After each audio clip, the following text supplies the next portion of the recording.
Bonjour, Frédéric Ozanam. C'est un jeune homme qui a passé sa vie comme un éclair. Il est mort à 40 ans, tout juste, tout rond. Et pourtant, on peut le dire, pour le 19e siècle, c'est véritablement le Saint Vincent de Paul. Et je ne dis pas cela seulement à cause de la conférence Saint Vincent de Paul qu'il a fondée et qui s'occupe des misères. Mais je m'occupe de cela parce que ce sont toutes les misères de l'homme dont il a voulu s'occuper.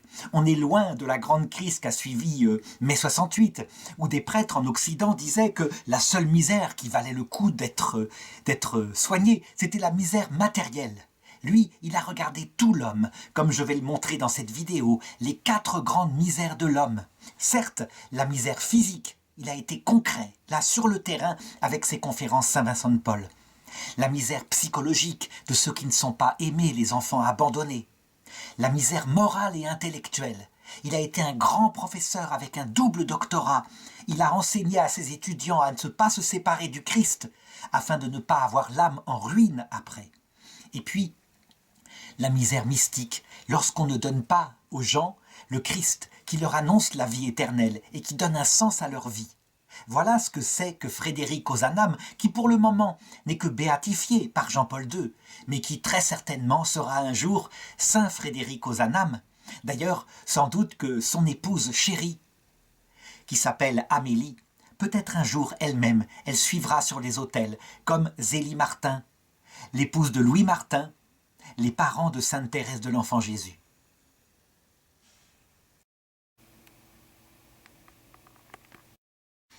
Alors, pour comprendre le futur adulte, il est bon de regarder tout de même l'origine familiale. Nous ne venons pas de nulle part. Frédéric Ozanam est né d'une famille très spéciale, qui a connu tous les affres de la Révolution française. Son père, qui s'appelle Jean-Antoine François Ozanam, et qui mourra en 1837, a d'abord été un soldat de la Révolution française. Il s'est engagé comme soldat de l'an 2. Il intègre le 1er régiment de hussards. Et donc il participe à tous ces combats avec les sans-culottes. Et donc forcément il en a été influencé. Il va jusque dans les campagnes d'Italie. Et puis il sort de l'armée en 1800, ça veut dire au début de l'époque napoléonienne. Il revient à Lyon et là il se marie avec la mère du futur Frédéric Ozanam. Elle s'appelle Marie Nantas, elle mourra en 1839. C'est la fille d'un négociant de soie de Lyon. Et on sait comment Lyon, pendant la Révolution, a connu de terribles dégâts, parce que c'était une ville assez catholique et qui résistait assez fort aux excès de la Révolution française. Cependant, ce jeune couple est attiré par l'Italie, où il a de bons souvenirs, et donc ils y vont. En 1807, ils se fixent à Milan, et c'est là où le papa achève ses études de médecine, qui évidemment ne sont pas du tout aussi longues que maintenant. Ça correspondrait à notre époque à des études d'infirmier. N'empêche qu'il devient médecin en 1810, donc en pleine période napoléonienne. Il revient s'installer ensuite à Lyon, juste après la chute de Napoléon, et c'est là où va naître leur fils, Frédéric Ozanam. Frédéric le dira plus tard. Mes parents étaient profondément chrétiens, donnés à la foi par la prière et aussi par le service des pauvres. Il le dira, c'est sur les genoux de ma mère que j'ai appris votre crainte, ô mon Dieu, et dans ces regards que j'ai appris votre amour. C'est très important, c'est fondamental. Quand un enfant a des bons parents, qui souvent s'équilibrent par leur rôle, la tendresse étant plutôt en général du côté de la maman, c'est en tout cas ce que la nature a fait pour elle, l'autorité étant complémentaire du côté du papa, il est évident qu'on reçoit le meilleur équilibre. Ça n'empêche que ce petit garçon, il a comme tous les enfants des qualités et des défauts, et on pourrait dire que s'il les met au service du mal, eh bien, ces qualités deviendront des défauts. Et s'il les met au service du bien, ces défauts deviendront des qualités.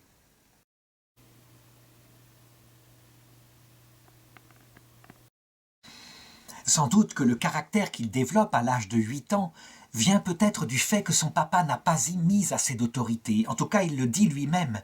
À 8 ans, je ne fus jamais plus méchant qu'à cet âge. J'étais devenu entêté, coléreux, désobéissant. On me punissait et je me raidissais contre la punition. J'étais paresseux au suprême degré.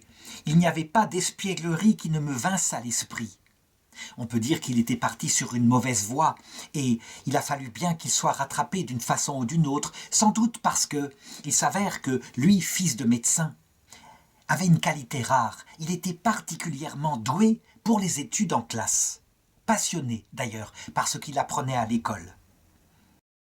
Et donc, sans doute a-t-il eu affaire à des éducateurs extraordinaires parce que quand ses parents l'inscrivent à 9 ans au Collège Royal de Lyon pour y suivre sa classe de 5e, eh bien peu à peu, son caractère s'assouplit. Il se donne aux études, il travaille avec sérieux et ses notes deviennent excellentes. Il faut dire qu'à cette époque-là, il y a peu de gens qui peuvent ainsi s'approcher de la terminale pour avoir leur bachot, comme on dit à l'époque. C'est quelque chose de rare, les études sont très dures et donc il a des condisciples de très bon niveau qui élèvent son niveau intellectuel. Il n'empêche que vers l'âge de 15 ans, sans doute à cause du climat de l'époque, il faut se rendre compte. Nous sommes en 1828, donc Napoléon est mort depuis 7 ans. Et le souvenir de la Révolution française, où la France s'est déchirée en deux, avec une partie catholique qui a été persécutée, et une partie qui voulait établir la raison au-dessus de tout, il ne faut pas croire que ça a disparu. Certes, Napoléon a pacifié les choses, en reconnaissant que la religion catholique était celle de la majorité des Français. Mais le parti athée, matérialiste, qui croit en la science, qui croit que la science va permettre de se passer de l'hypothèse Dieu, elle est toujours là. En réalité, les conflits les plus profonds, ceux que connaîtront l'Europe à partir de la Révolution française, et même, on peut le dire, à partir de l'époque des Lumières, eh bien, c'est ceux qui croient en Dieu et ceux qui n'y croient pas. Ceux qui croient qu'il y a une vie après la mort et ceux qui n'y croient pas. En effet, c'est source d'une éthique très concrète, très différente. Si on croit qu'il y a une vie après la mort, on s'efforce d'avoir une vie morale. On attend une récompense de l'autre côté ou une punition. Et si on ne croit en rien, alors tout cela, ce sont des considérations morales liberticides. Et la raison ne peut pas accepter ça. Ce qui compte, c'est d'être heureux maintenant, tant qu'on est vivant. Il faut bien voir que ce conflit, il est de toujours. Il n'y a qu'à lire le livre de la sagesse au chapitre 2, qui est écrit à peu près un petit peu après l'invasion par Alexandre le Grand de la terre d'Israël. C'est exactement la même problématique. Et donc, il a des doutes dans la foi à cause de ce climat. Et il se dit, mais qu'est-ce qui prouve que Dieu, qu'on m'a toujours enseigné, existe? Et tous ces dogmes qui sont là, auxquels je dois croire en confiance, qu'est-ce qui me prouve qu'ils sont vrais? C'est donc un doute intellectuel sur le statut même de la foi, et ça provoque un ravage affectif. Ça veut dire qu'il ne peut plus prier quelqu'un dont il doute. Et là, fort heureusement, il a dans son collège un professeur de philosophie qui est célèbre, qui est prêtre, qui s'appelle l'abbé Noirot. Il est clair dans ses explications. Sa formation est de type scolastique. Ça veut dire foi et raison doivent marcher ensemble comme deux affectionnés. Il n'est pas question de les opposer. Pourquoi les opposerait-on? Puisque Dieu a créé ce que la raison peut atteindre, à savoir le domaine des sciences. Et puis, c'est lui aussi qui a révélé qu'il est venu sur terre pour mourir pour nous. Donc il ne pourra jamais y avoir de contradiction. En tout cas, il met de l'ordre dans sa tête. Il lui montre qu'il n'y a pas d'opposition possible entre les sciences et la foi. Que si la science dit que la foi n'existe pas, c'est que probablement elle va sur un terrain épistémologique, ça veut dire un terrain scientifique qui ne la concerne pas. De même, si la science riait des conclusions certaines si la foi riait des conclusions certaines de la science, c'est elle irait sur un terrain qui ne lui concerne pas. C'est une doctrine qui vient de saint Thomas d'Aquin, tout simplement.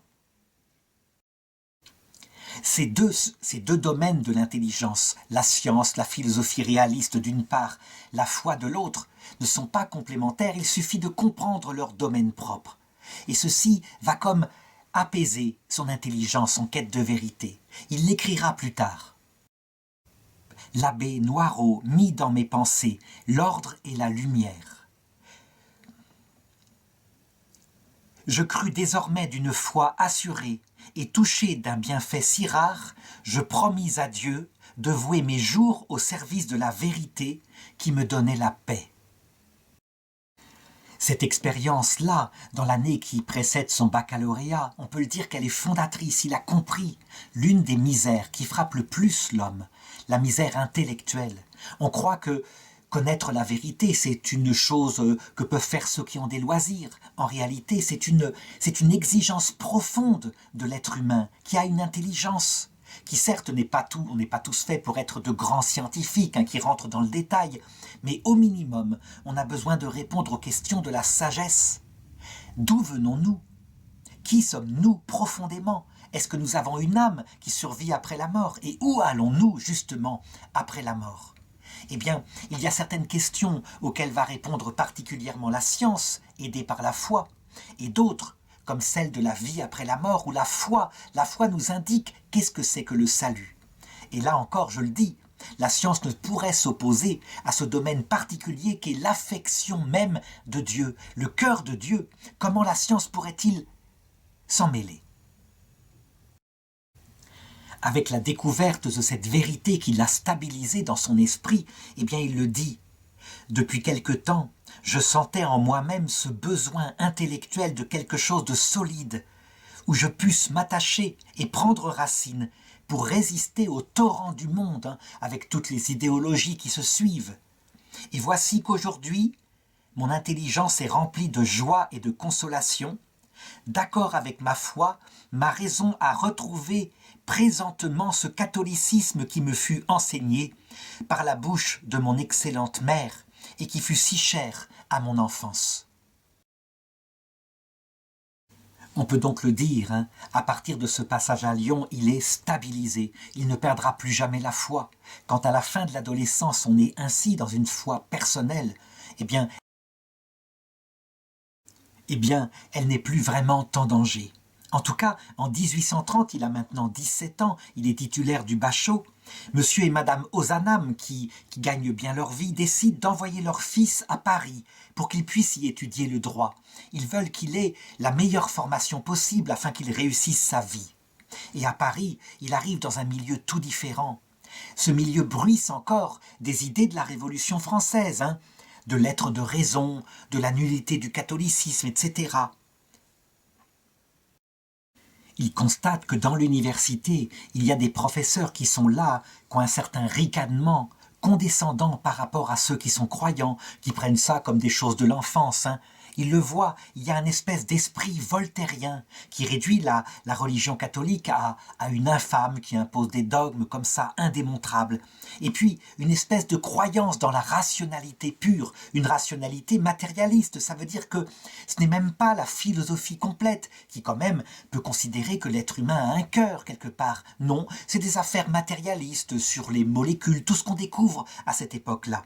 Et il n'hésite pas, il est frappé par ce climat, il n'hésite pas parfois à intervenir à la fin des cours et à protester contre les ricanements de certains profs, ce qui fait qu'il les maintient, grâce à son intelligence, dans un certain respect tout de même.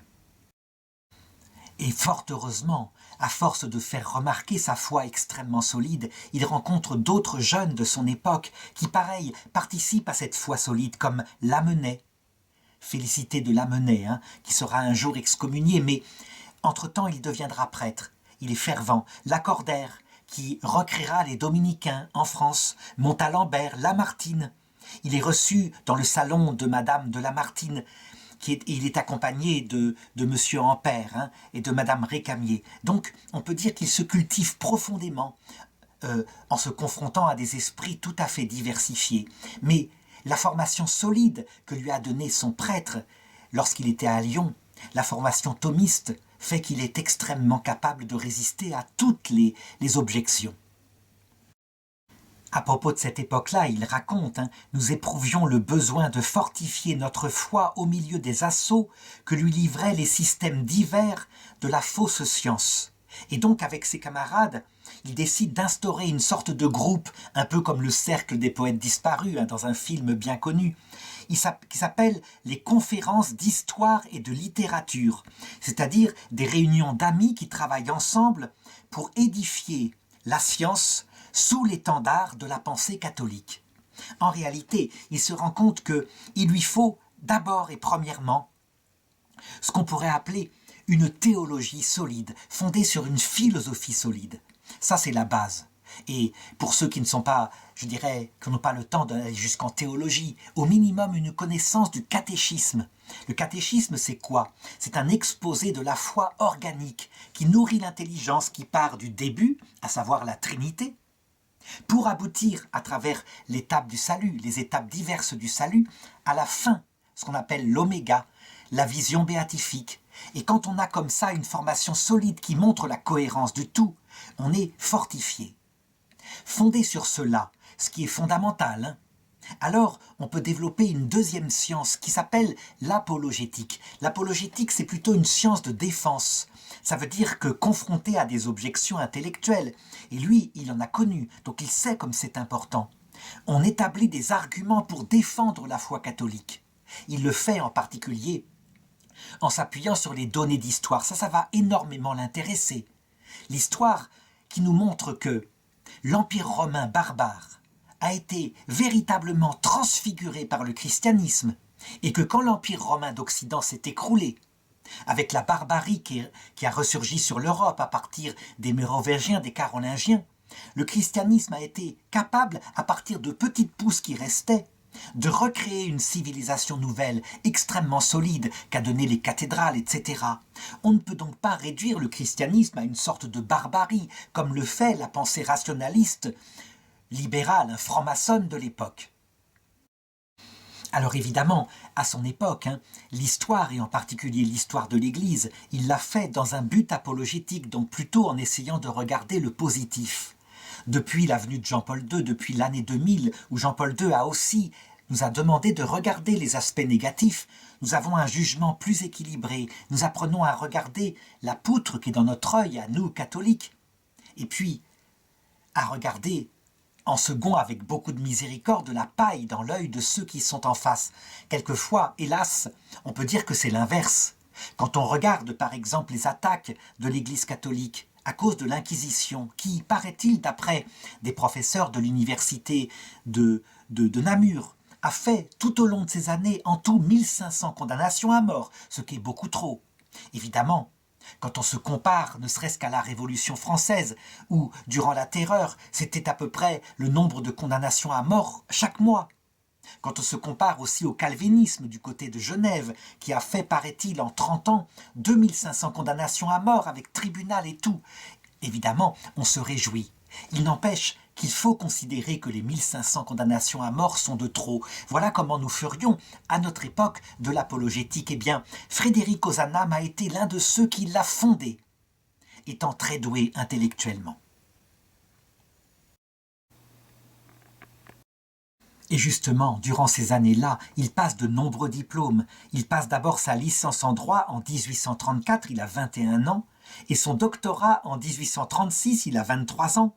Et puis, il obtient aussi, en 1835, en même temps, sa licence ès-lettres, ce qui veut dire qu'il suivait parallèlement des cours de droit, des cours de littérature, des cours d'histoire, comme le font certains étudiants très très rapides intellectuellement actuellement. Donc on le voit, pour le moment, le jeune Frédéric Ozanam, c'est un intellectuel. Il aurait pu d'ailleurs rester dans ce domaine exclusivement, après tout, puisqu'il est doué là-dessus. Autant donner aux intelligences ce qu'il peut leur apporter. Jusqu'au jour où, alors qu'il entreprend un débat que d'ailleurs il sait parfaitement mener, dès cette période-là, il n'y a jamais d'agressivité. Il sait respecter le contradicteur qui est en face, en ayant des arguments évidemment qui sont comme des glaives précis, qui tranchent l'argumentation d'autrui. Ça c'est fondamental, ne pas mépriser son interlocuteur quand il pense à l'inverse de soi. C'est pas facile, l'orgueil se met souvent. Et un jour justement, dans une des réunions qu'il organise avec son cercle, il y a là un jeune Saint-Simonien. Ce sont des gens qui cherchent à faire le bien sur la terre et donc à créer une sorte de paradis sur terre. C'est un peu un précurseur du communisme, avec le paradis qui viendrait par le partage équivalent des richesses. Et ce jeune Saint-Simonien prend la parole et donne un argument très fort et lui dit « Le christianisme, autrefois on ne peut pas le nier, d'après ce que tu dis, a fait des prodiges, mais aujourd'hui il est bien mort. » Vous vous vantez d'être catholique, mais que faites-vous? Où sont les œuvres concrètes, la praxis, qui démontrent votre foi et qui peuvent nous faire la respecter et admettre? Cette parole va le marquer au cœur. il ne peut pas le nier, il y a une part de vérité. Il en reste ainsi dans l'intellectualisme et il pense à l'épître de Saint Jacques. « Toi tu as la foi, mais montre-moi tes œuvres. Et moi, je te montrerai comment ma foi agit et qu'elle aide les pauvres. » Alors il en parle à ses camarades et il se dit « On ne peut pas rester, si nous sommes vraiment chrétiens, dans un pur domaine intellectuel, à savoir de bouger des concepts. Nous devons nous occuper de la misère qui est criante autour de nous. » Et donc il s'écrit « Pour que notre apostolat soit béni de Dieu, une chose lui manque, les œuvres de bienfaisance. La bénédiction du pauvre est celle du Christ lui-même qui s'est fait pauvre. » Et le lendemain même, sans attendre, ce qui montre qu'il n'est pas un velléitaire, il est un acteur, il se met à l'œuvre. Avec un ami avec qui il partage sa chambre d'étudiant, dès le lendemain, il porte chez un pauvre homme qu'ils ont repéré un peu de bois de chauffage qui lui reste pour les derniers mois d'hiver. Tant pis, il aura froid, mais il a fait son premier acte de charité. Et puis, avec ses amis du cercle, ils se réunissent, ils parlent et ils se disent qu'il faut fonder une sorte de conférence, une conférence qui serait patronnée par celui qui a tout inventé au niveau des œuvres sociales, en tout cas en France, à savoir Saint Vincent de Paul.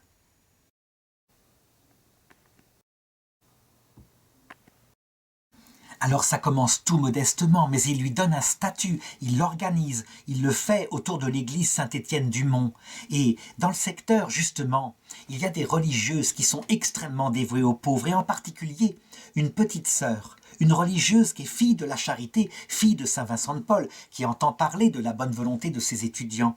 Elle s'appelle sœur Rosalie Rendu. Elle est béatifiée, c'est une sainte. Elle est sur le terrain, et donc elle leur signale là où il y a une particulière détresse, où ils peuvent l'aider par leur argent, par leur quête, par toutes les actions qu'ils entreprennent. Cette sœur-là, elle est extraordinaire, qu'on se souvienne d'une anecdote. Un jour, les autres sœurs de la charité la voient qui donne à une sorte de vieillard complètement déstructuré, alcoolique, elle lui donne du vin. Et les religieuses lui disent « Mais c'est n'importe quoi, vous l'encouragez dans son vice, ma sœur. » Et elle répond « Mes sœurs, il n'a plus que ça, il n'a plus rien dans la vie. Laissez-moi lui donner un peu de vin. » Ça, c'est la miséricorde même de sainte sœur Rosalie, bienheureuse, elle n'est peut-être pas encore canonisée.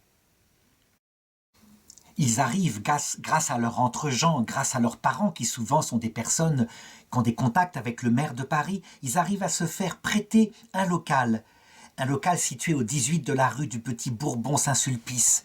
Et il devient le premier président de la conférence Saint-Vincent de Paul. Ils sont en tout sept jeunes comme ça à faire la chose. Frédéric Ozanam, qui a à peine dépassé 20 ans, qui est dans le plein enthousiasme de la jeunesse, va leur communiquer son esprit. Et il va aussi leur communiquer l'esprit qui reste jusqu'à maintenant. Il dit « Les pauvres, nous les voyons des yeux de chair. Ils sont là. Nous pouvons mettre le doigt et la main dans leurs plaies. Et les traces de la couronne d'épines sont visibles sur leur front. Nous devrions tomber à leurs pieds et leur dire avec l'apôtre « Vous êtes mon Seigneur et mon Dieu, vous êtes nos maîtres et nous serons vos serviteurs. » En fait, il reprend la spiritualité même de Saint Vincent de Paul qui le disait à ses sœurs quand il les envoyait aux pauvres. Il établit même prophétiquement les statuts qui se prolongent jusqu'à maintenant. Aujourd'hui, les conférences Saint-Vincent de Paul sont représentées dans le monde entier, dans 132 pays. Il y a 47 600 conférences en 2022 où je fais cette vidéo et 800 000 membres répartis dans le monde entier. Et il le dit, je veux enserrer le monde entier dans un réseau de charité. Cependant, je voudrais m'arrêter ici. Parce que, je l'ai dit tout à l'heure au début de cette vidéo, les conférences Saint-Vincent de Paul, à un moment donné, ont eu une tentation qui, je pense, a disparu à notre époque, mais pas entièrement. La tentation de centrer sa priorité sur la pauvreté matérielle. Et elles croyaient, les conférences Saint-Vincent de Paul, suivre pour cela le Concile Vatican II qui avait bien dit « priorité aux pauvres ». Lorsqu'on regarde l'esprit de Frédéric Ozanam et de ses compagnons, ce n'est pas du tout ça. C'est la priorité à la pauvreté du pauvre qui est là devant soi. Et il n'y a pas que les pauvretés matérielles. Certes, la pauvreté matérielle crie vraiment. Et comme le dit saint Jacques, si tu ne donnes pas à manger à celui qui te supplie, si tu lui dis « je vais prier pour toi, mon frère », tu fais n'importe quoi, ta foi est tout à fait morte. Donc, évidemment, il y a cette pauvreté matérielle. Je dirais globalement qu'il y a 4 grands groupes de pauvreté dont va s'occuper avec Frédéric Ozanam les conférences Saint-Vincent de Paul. La pauvreté matérielle, donc là, je l'ai dit, ça a été le départ de sa prise de conscience. Il donne à manger, il donne du bois pour se chauffer, il réunit la richesse, il fait la quête, enfin toutes sortes de choses à une époque où il n'y a pas d'aide sociale. Mais il y a aussi la pauvreté psychique. Les pauvres, parfois, ne savent pas comment gérer les biens, et parfois les ouvriers, avant même d'être arrivés à la maison, ont bu le salaire gagné dans la journée. Et la femme est dans la misère et elle ne peut rien faire, le mari a soi-disant l'autorité. Alors, il est là pour aider à ce que cette pauvreté psychique, et aussi parfois le sort que vivent les enfants, abandonnés, délaissés dans la rue, puisse être pallié. Les enfants ont besoin d'amour, un amour avec de l'autorité et de la tendresse, ce qu'il a reçu, lui, dans sa jeunesse. Et puis, il y a une troisième pauvreté, qu'on néglige trop souvent, la pauvreté de l'esprit. Elle peut venir, par exemple, du péché, lorsqu'on a une vie complètement adonnée au vice. Il est évident que cette âme entre en famine. C'est quelque chose que quelqu'un comme Jean-Paul Sartre, un siècle plus tard, se serait opposé en disant c'est n'importe quoi. L'esprit n'est pas finalisé par le bien ou le mal. On existe, on n'a pas de nature humaine. Lui, il répond ce n'est pas vrai. Quand on trahit, lorsqu'on ne fait pas son devoir, lorsqu'on laisse sa propre famille dans la misère, on se détruit spirituellement, on développe une espèce de mépris par rapport à soi-même qui peut même conduire à la mort. Donc, il veut s'occuper de cette pauvreté morale qui gangrène Paris. Il y a au même niveau, toujours au niveau spirituel, la pauvreté intellectuelle, à savoir les gens qui sont laissés sans enseignement.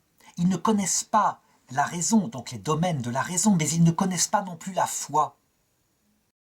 Et donc, c'est lui encore, avec ce regard sur tout l'homme qu'il a, qui va interpeller l'archevêque de Paris, monseigneur de Quélen, en lui demandant d'organiser, au moins pendant le carême, des sortes de conférences qu'il y aurait à Notre-Dame de Paris. Et il y aurait divers thèmes en philosophie, en théologie, qui seraient abordés pour que les gens puissent s'instruire, pour que leur intelligence ne reste pas en famine. Il l'interpelle avec 2 camarades et il reçoit, je dirais, c'est une bonne réception de la part de l'archevêque. Ils font des pétitions, ils insistent. La 2e pétition, l'année suivante, prendra 200 signatures venant de jeunes et là, l'archevêque accepte. Et les premières conférences auront lieu pour le carême 1834-1835. Elles seront prêchées par le fondateur, en France, des Dominicains, l'abbé Lacordaire. Et elles obtiennent immédiatement un immense succès. Elles existent encore maintenant.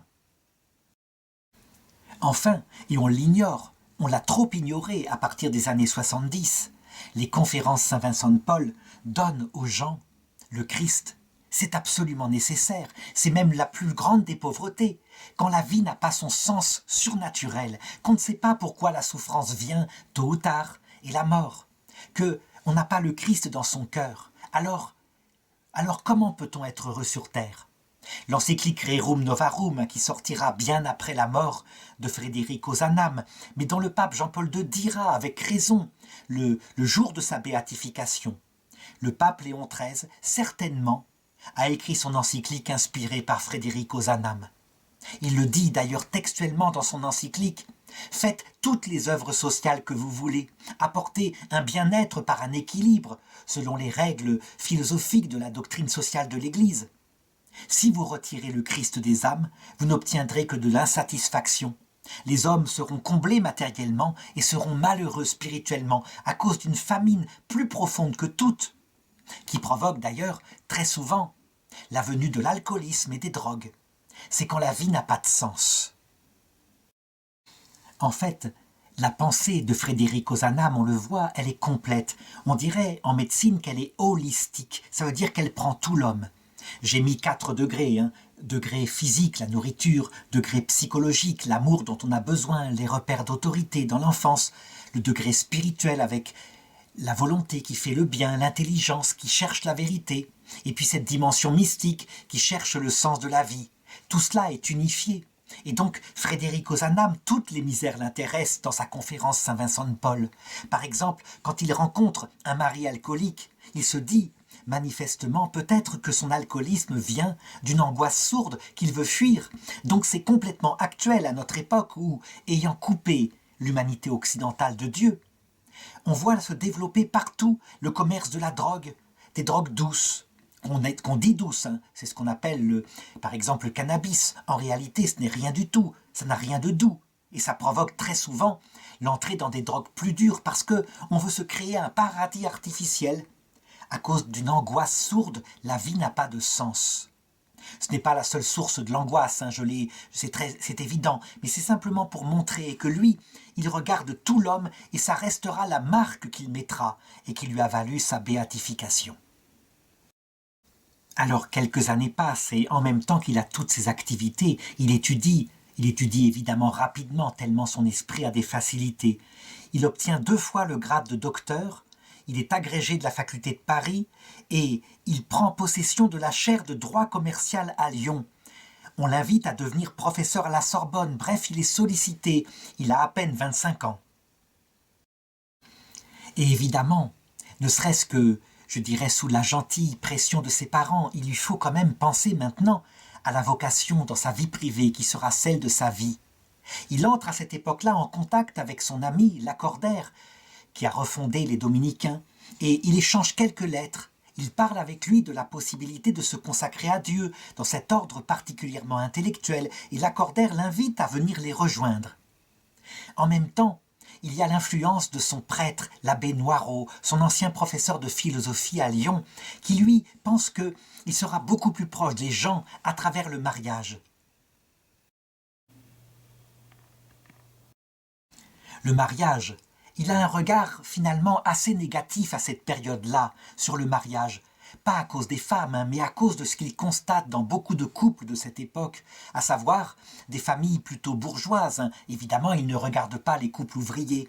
Des familles plutôt bourgeoises où, je dirais, c'est un mariage social. Ça veut dire qu'on a une apparence. Souvent, le mari a en même temps des maîtresses, hein, pour le plaisir. Et la femme, elle est confite en dévotion avec une apparence de bienséance qui est souvent de la vanité. C'est un mariage bourgeois et ça ne l'attire pas du tout. On a des preuves que quand il rencontre chez ses amis, des amis qui ont partagé son zèle apostolique, qu'il rencontre de vrais mariages d'amour fondés sur le Christ, alors il est plus qu'heureux, il admire la chose. Par exemple, il écrit à l'un de ses amis qui vient de se marier. C'est absolument merveilleux. Vous allez puiser dans la tendresse de celle qui va s'unir à vous des consolations aux jours mauvais. Et vous trouverez dans les exemples de cette compagne du courage dans les temps périlleux. Et vous serez son ange gardien, et elle sera le vôtre. Ce qui va déterminer sa vocation, c'est la rencontre. En réalité, il lui manquait l'âme sœur. Un jour, alors qu'il se rend chez le recteur d'académie de Lyon, qui s'appelle Monsieur Soulacroix, eh bien, il aperçoit au hasard, un peu plus loin, dans une pièce adjacente, une très jeune fille. Elle a 21 ans, et elle s'occupe tendrement d'un frère qu'elle a, qui est un peu plus grand qu'elle, qui a eu une grave tuberculose osseuse et qui est handicapé. Elle voit la façon dont elle s'occupe de lui, et il est touché profondément. Il en sort bouleversé en se disant « C'était une aimable sœur, et quel heureux frère, comme elle l'aime !»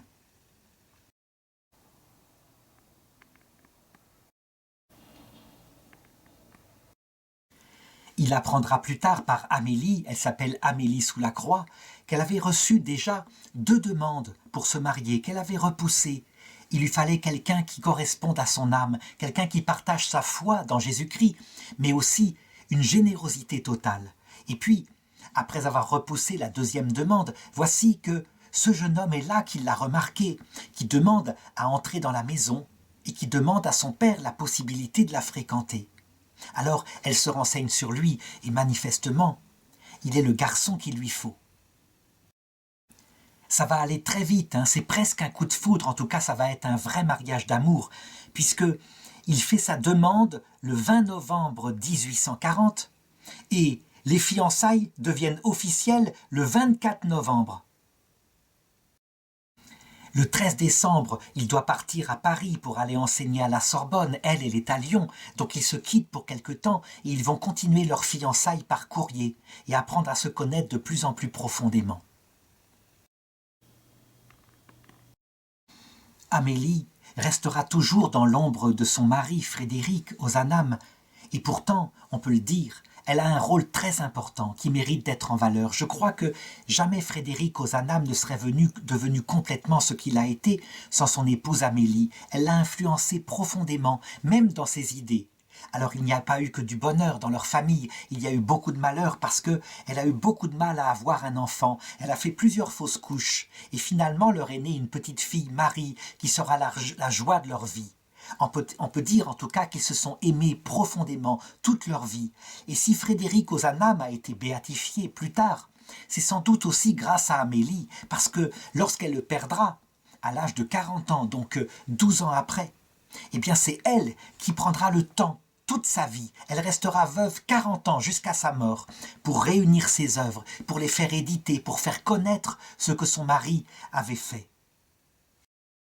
Voici une photographie de son épouse Amélie avec leur petite fille Marie, et puis à la suite une photographie de leur fille Marie, qui plus tard se mariera à son tour avec Monsieur Laporte et qui donnera à sa mère des petits-enfants.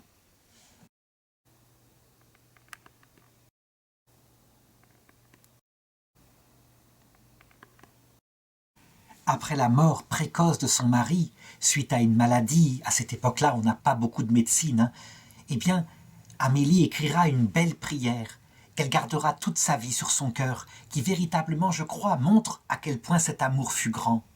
Ô mon Dieu, vous qui fécondez nos âmes, comme vous avez fécondé la terre, et qui d'un grain de blé pouvez couvrir les besoins de l'immensité de la campagne et de ses plus riches moissons, vous qui pouvez multiplier à l'infini une généreuse résolution et la répandre dans une foule d'âmes, de telle sorte que, d'une pensée solitaire, vous pouvez embraser les cœurs d'une multitude d'âmes. Elle fait ici évidemment hommage à son mari avec sa petite fondation de la conférence Saint-Vincent de Paul, qui était devenue une chose immense après sa mort. Et elle continue. Comptez, mon Dieu, ce que Frédéric a donné à sa naissance, ou plutôt ce que vous lui avez donné, mais ce qu'il vous a rapporté, 100 grains pour un. A-t-il compté ses bonnes actions, ses pensées généreuses? A-t-il compté les misérables qu'il a soulagés et les cœurs qu'il vous a ramenés, et ceux qu'il a enflammés de votre saint amour et de votre divine charité? Des études récentes ont montré que, certainement, Amélie a influencé son mari au point de vue politique en particulier. Au départ, il est plutôt assez légitimiste. Disons qu'il est pour la restauration d'un gouvernement royal, un gouvernement avec un État français catholique. Et puis, à un moment donné, elle change un peu son idée et elle l'oriente quand elle voit, par exemple, apparaître la révolution de 1848. Elle voit que peut-être on peut se rallier quelque part à cette république, qu'il est possible d'être catholique en étant libre. On peut dire en tout cas que ceci aura aussi une influence sur le pape Léon XIII, qu'on se souvienne du toast d'Alger, lorsque le cardinal Lavigerie fit un toast à la République française, une république qui était pourtant anticléricale, mais il fallait cesser cette guerre permanente au niveau politique entre catholiques et entre laïcs. En tout cas, la position qu'il a prise en 1848, où il est devenu plutôt républicain, et il a fondé un journal démocrate chrétien à cette époque-là, eh bien, il présente sa vision de la démocratie. Il dit « J'ai une vision spécifiquement chrétienne, différente d'un gouvernement de la majorité, donnant au plus grand nombre un pouvoir sans limite. Je pense à une démocratie chrétienne mue par le service mutuel, guidée par Dieu, c'est-à-dire par la conscience des citoyens selon la notion thomiste de loi naturelle. » Là encore, on pourrait même dire que l'Europe, lorsqu'elle fut fondée en 1948, par là, après la Seconde Guerre mondiale, par 3 démocrates chrétiens, avait cette idée-là. C'était une Europe chrétienne. Et c'est par la suite, évidemment, que la génération de mai 68 s'en est emparée pour en faire une Europe humaniste sans Dieu. c'est certainement attiré par, je dirais, la chair qui attire vers le bas que ça s'est passé comme cela. Et il faut espérer qu'à un moment donné, la souffrance des âmes, qui s'est comme coupée de Dieu, donc d'une partie d'elle-même, provoque un effet retour. Ça, on le verra. Ça dure de même depuis plus de 50 ans. Alors, à cette période-là, il faut bien sûr que Frédéric Ozanam gagne sa vie pour nourrir sa famille. Et donc d'abord, il devient avocat, il se sert de son doctorat, il exerce à la cour royale de Lyon. Et sa femme Amélie est très contente parce qu'elle est comme ça proche de sa famille. Mais ce qui l'attire manifestement, c'est le professorat, il est fait pour enseigner. Il continue d'étudier tout en exerçant quelque temps cette profession d'avocat. Il passe un nouveau doctorat, ès-lettres, une thèse sur Dante, celui qui a écrit L'enfer, le purgatoire et le paradis, ce poète italien. Et visiblement, eh bien, il sollicite de nouveau un poste de professeur. Il va prendre la succession d'Edgar Quinet à la chaire de littérature étrangère de Lyon. Et ensuite, Victor Cousin lui demande de se présenter à l'agrégation de littérature qui vient d'être instituée. Frédéric la prépare, il est reçu premier. Et aussitôt, Fauriel, qui est titulaire de la chaire de littérature étrangère à la Sorbonne, obtient pour lui le poste de suppléant, et ça se passe en octobre 1840. Il va faire exactement comme font habituellement les profs matérialistes athées. Il se sert de cette chaire-là pour indiquer sa conviction intime de l'équilibre entre foi et raison. Il écrit d'ailleurs à cette époque-là, nous sommes en 1846, il a maintenant 33 ans, « Toute l'irreligion en France procède encore de Voltaire, et je ne pense pas que Voltaire ait de plus grand ennemi que l'histoire. Et comment ses disciples n'auraient-ils pas peur de ce passé qu'ils outragent, et qui les écraserait s'ils osaient s'en approcher ? Grattons le badigeon que la calomnie de Voltaire a passé sur les figures de nos pères dans la foi, et quand ces images brilleront de tous leurs éclats, nous verrons bien si la foule ne viendra pas les honorer. » Et là, il développe avec une très grande précision le rôle unique qu'a eu l'Église pour sortir l'Europe de la barbarie suite aux invasions des Francs, des Burgondes, des Alamans, etc., qu'avait fait chuter l'Empire romain d'Occident dans un état qui était absolument indigne de l'Empire romain d'Orient. Donc, il écrit une histoire de cette partie du Moyen-Âge du 5e au XIIIe siècle, le XIIIe siècle étant le sommet, l'aboutissement, avec les sommes de théologie, les cathédrales, l'intelligence qui se met au service de la foi. Et il dit, dans ce livre qu'il laissera inachevé, « Toute la pensée de mon livre est de montrer comment le christianisme sut tirer des ruines romaines et des tribus campées sur ces ruines une société nouvelle, capable de posséder le vrai, de faire le bien et de trouver le beau. » On peut le dire, il est le père quelque part d'une nouvelle apologétique, une apologétique bien différente de celle actuelle, où là au contraire on passe son temps à se frapper la poitrine en regardant ce qui est mal, ce qui est nul, comme si on ne voulait plus que sa civilisation même existe. Lui, au contraire, il donne du positif, il montre à quel point elle a été belle. Alors on peut deviner, évidemment, qu'avec un tel professeur, un tel enseignement, il est fortement critiqué par la partie des professeurs de l'université de la Sorbonne qui sont matérialistes, athées, rationalistes.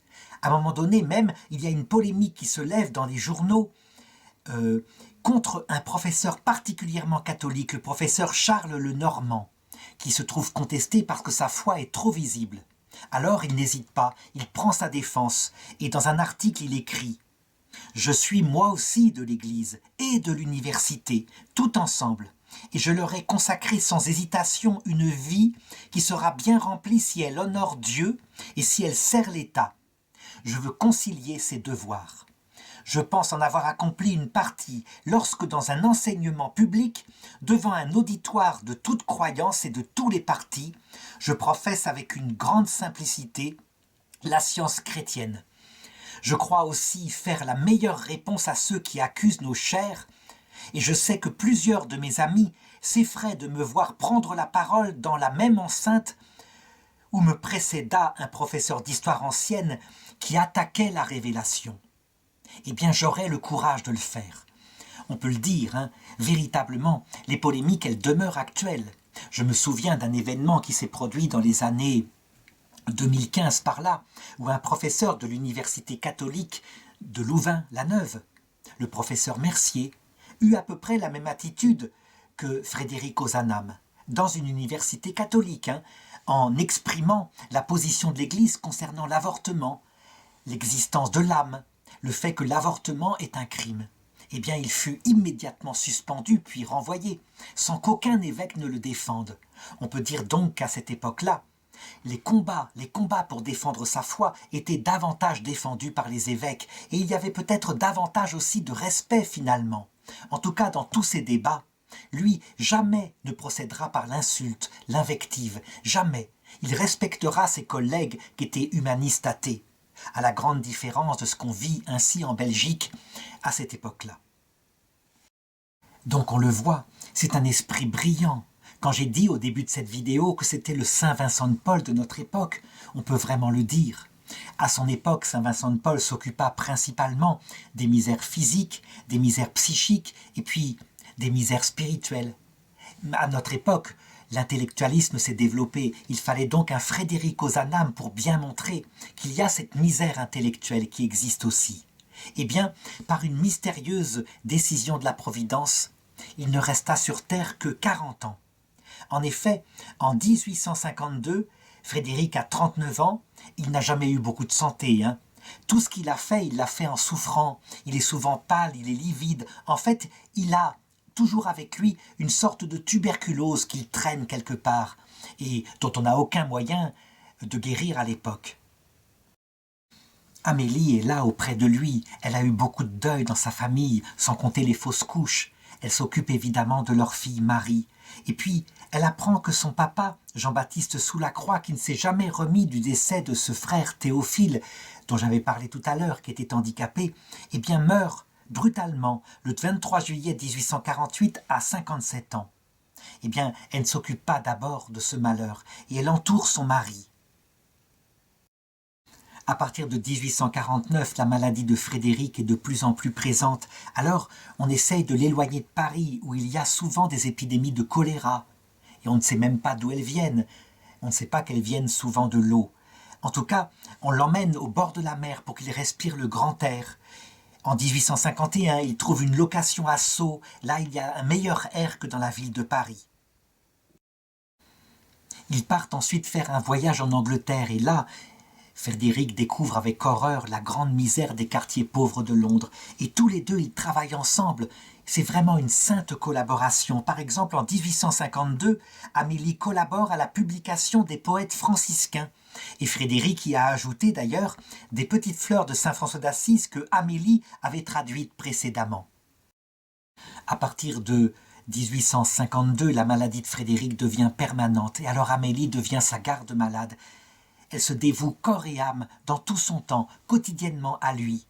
Au printemps 1852, elle est au chevet de Frédéric et, tout d'un coup, elle constate qu'il est atteint d'une pleurésie, une double pleurésie, donc une maladie des poumons. Il doit arrêter ses cours, évidemment, et là, elle s'occupe de lui, et elle va à la messe et elle prie pour lui. Et elle raconte qu'à un moment donné, alors qu'elle se rend à la messe et qu'elle supplie Dieu de bien vouloir guérir son mari, elle a une vision, une sorte de flash impressionnant. Elle voit dans l'église une tombe où est écrit « Ici repose Antoine Frédéric Ozanam ». Elle garde cette vision et l'intuition se prend en elle qu'il ne survivra pas, qu'il va bientôt mourir. En 1853, elle va avec lui et leur fille Marie à Pise, là où l'air italien est plus doux, plus chaud. Elle pense qu'il pourra peut-être quand même guérir, elle retrouve espoir. Mais le 1er septembre, ils reviennent d'Italie vers la France et Frédéric, manifestement, est mourant.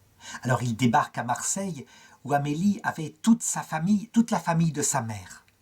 Et c'est là que Frédéric meurt, le 8 septembre 1853. Il est âgé de 40 ans. Le corps de Frédéric est ramené à Paris. Une messe est dite à Lyon le jour où son convoi traverse la ville. Les funérailles seront célébrées dans l'église Saint-Sulpice, leur paroisse, le 28 septembre. Et là, Amélie, elle va voir le prêtre et elle lui parle de la vision qu'elle a eue. Alors elle insiste pour que Frédéric soit enterré au Carme. Elle lui parle de sa vision de 1852. Elle y voit un signe de Dieu. Eh bien, avec le soutien du père Aussan, qui est alors prieur du couvent dominicain, l'avis favorable de Lacordaire, ils obtiennent que sa tombe soit effectivement creusée dans un caveau dans la crypte.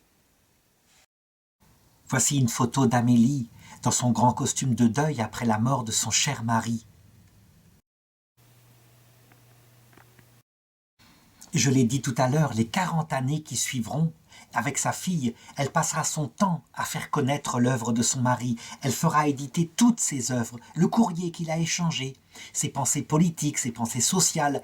On verra la richesse de ces hommes. Et le premier livre qu'elle publie en 1858 sous le nom de « Le livre des malades », ce sont en fait les méditations qu'il avait réunies pour penser pendant sa maladie et se préparer à la venue du Seigneur.